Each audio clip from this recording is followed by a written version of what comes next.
Now, let me tell you about my coaching client, Elena. After she retired from her job as a bank executive, she decided to pursue her dream of baking cookies full time. After all, even when she was still employed, she would already accept orders from customers who told her that she baked the most delicious cookies in town. Now, on the opening month of her little kiosk in the mall, she was swamped with orders. It was so much that she had to hire helpers to help her meet the demand. But on the second month, she observed that her store sales have started to plateau and then fluctuate. And on the third month, sales of her cookies started to decline. So she panicked. If this continues, she thought, my sales will not be able to even pay for my rent in that mall. And I have already put down 6 months of advance rental and 2 months deposit that I cannot get back. So desperately, she tried everything: Facebook ads, Instagram lives. She even hired more people to distribute flyers in the mall to anybody and to everybody. And she was exhausted from designing flyers, social media posts,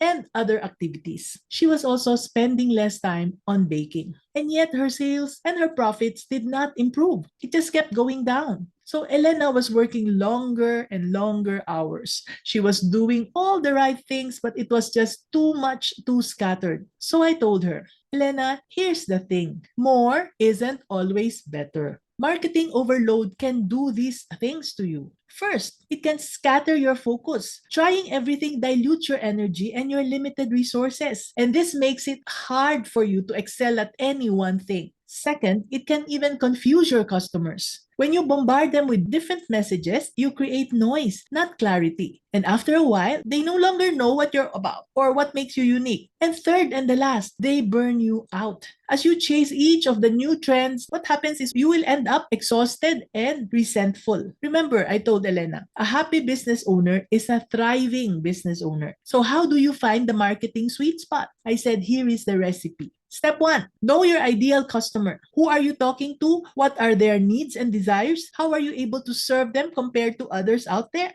Get specific with your answers and don't just talk in general terms. Be clear in your messaging when you talk to them. Step 2, focus on only one or two key strategies. Don't try to be everywhere at once. Choose the platforms and the methods that resonate most with your ideal customer and your brand. Now, step 3, what we need to do is to track and analyze. Don't throw darts in the dark. I remember what my mentor, Professor Joma de Guzman, would tell us. What gets measured gets done. Monitor your results and see what's working, and then adapt your approach based on your data. Don't just do anything and everything all at the same time. So, should you focus on marketing strategies? Yes, of course, but choose strategies that align with your strengths and your audience, and not based on what you feel like doing or what you like doing, what you enjoy doing, or based on what you just heard from some good-looking and glib-talking media personality on YouTube. Always prioritize your own sanity and your own well-being.